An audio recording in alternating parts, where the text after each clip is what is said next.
Hi friends, welcome to my channel. ఈరోజు video చాలా సింపుల్గా ఈజీగా చేసుకునే ఆనపకాయ ఎండ్రాయిల కర్రీ అండి. ఈ కాంబో అయితే సూపర్గా ఉంటుంది, ఒకసారి ట్రై చేయండి. ఆనపకాయ ఎండ్రాయిల కర్రీ చాలా అంటే చాలా టేస్టీగా ఉంటుందండి. రైస్లోకి చాలా బాగుంటుంది. ఇప్పుడైతే మన తయారీ విధానం చూద్దాము. ముందుగా నేను ఇక్కడ ఆనపకాయని ఇలా ముక్కలుగా కట్ చేసి పెట్టుకున్నానండి. వీటిని అయితే బాగా వాష్ చేసాను. తర్వాత ఇందులోకి తగినంత వాటర్ వేసుకుని మనమైతే వీటిని కుక్ చేసుకోవాలండి. ఈ కర్రీ చేయడం కూడా చాలా ఈజీ అండి. ముందుగా మనమైతే ఆనపకాయని ఉడికించుకోవాలి. దానికోసం ఆనపకాయలు మునిగేంత వాటర్ వేసి స్టవ్ మీద పెట్టి హై ఫ్లేమ్లోనే కుక్ చేసుకోవాలి, బాయిల్ చేయాలండి. అలాగే ఇక్కడ నేను ఉల్లిపాయ ముక్కల్ని ఇలా సన్నగా పొడుగ్గా కట్ చేసి తీసుకున్నాను. పచ్చిమిర్చి కూడా కారానికి తగినంత తీసుకోవాలండి. ఈ కర్రీలో మనం కారం వేయము, అందుకే పచ్చిమిర్చిని కారానికి తగినంత తీసుకోవాలి. ఇలా పొడుగ్గా కట్ చేసుకోవాలండి. ఇప్పుడైతే మనకి వాటర్లో వేసేయాలి. ఉల్లిపాయ ముక్కలు పచ్చిమిర్చి వేసి ఉడికించాలండి. ఆనపకాయతో పాటు ఇవి కూడా మనకి సాఫ్ట్గా ఉడికిపోవాలి. మీరు కనుక ఫస్ట్ టైం మా ఛానల్ చూస్తున్నట్టయితే ప్లీజ్ లైక్, షేర్, సబ్స్క్రైబ్ చేయండి. నేనైతే మీకు ఆనపకాయ ఉడికిపోయాక చూపిస్తాను.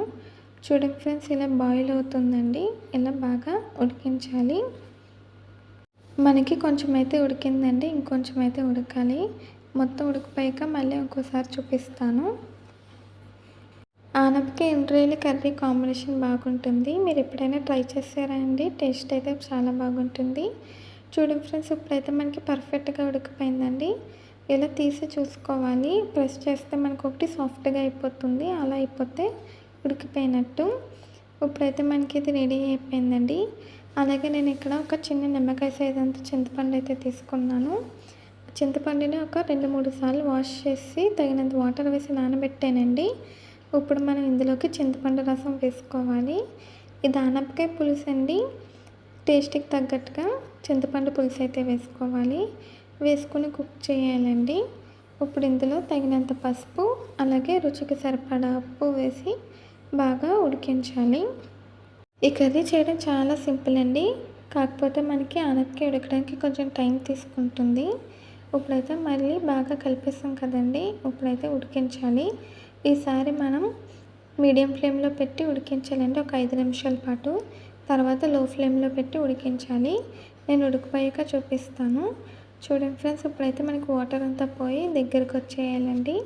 ఇలా దగ్గరకు వచ్చే వరకు కూడా కుక్ చేసుకోవాలి. మధ్య మధ్యలో అయితే మనం కలుపుకుంటూ ఉండాలండి. చూడండి ఫ్రెండ్స్, ఇప్పుడైతే మనకి వాటర్ అంతా కూడా అయిపోవాలి. ఇప్పుడైతే మనకి వాటర్ అంతా కూడా అయిపోయింది. ఇలా బాగా దగ్గరకు వచ్చేయాలండి. ఆనపకాయ అయితే ఎప్పుడు ఫ్రైయే కాకుండా ఒకసారి ఇలా ఆనపకాయ పులుసు కూడా ట్రై చేయండి. తర్వాత ఇలా గట్టితో కానీ లేదా పప్పు గుత్తుతో కానీ ఇలా స్మాష్ చేసుకోవాలి. మా ఇంట్లో అయితే పప్పు గుత్తి లేదండి, అందుకని నేను ఇక్కడ గట్టితోనే ఇలా స్మాష్ చేశాను. పచ్చిమిర్చిని, ఉల్లిపాయని కూడా బాగా స్మాష్ చేసేయాలండి.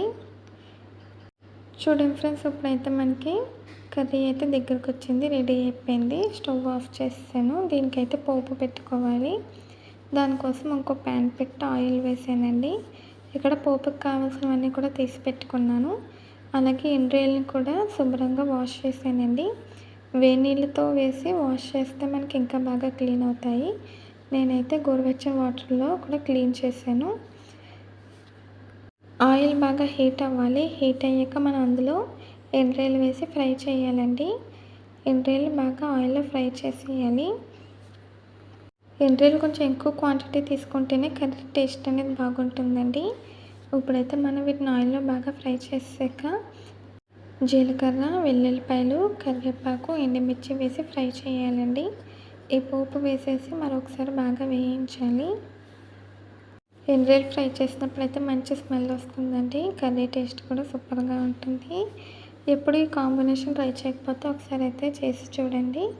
ఎప్పుడు ఈ విధంగానే చేసుకోవడానికి ఇష్టపడతారో అంత బాగుంటుంది. ఇప్పుడైతే మనకి పోపు ఫ్రై అయిపోయింది కదా. తర్వాత ఇందులోకి మనం బాయిల్ చేసి పెట్టుకున్న ఆనపకాయని వేసేయాలండి. ఇలా పోపు ప్యానెల్లో వేసుకుంటే ఆ ఫ్లేవర్ అంతా కూడా బాగా పడుతుంది, టేస్ట్ అయితే బాగుంటుంది. ఇప్పుడు దీన్ని బాగా మిక్స్ చేసుకుని ఒక 2 నిమిషాల పాటు మగ్గించాలండి. 2 నిమిషాల పాటు మగ్గిస్తే మనకి కర్రీ అనేది రెడీ అయిపోతుంది. అంతేనండి, చాలా ఈజీగా టేస్టీగా మనకి ఆనపకాయ ఎండ్రాయిలు పులుసు అయితే రెడీ అయిపోయింది. ఈ వీడియో నచ్చిందండి మీకు? నచ్చితే ట్రై చేస్తారా?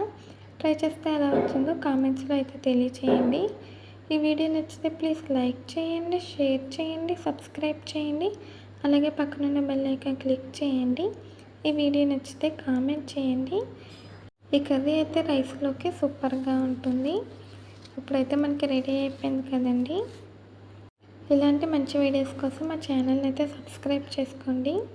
మళ్ళీ ఒక కొత్త వీడియోతో కొత్త రెసిపీతో కలుద్దాము. అంతవరకు బై ఫ్రెండ్స్.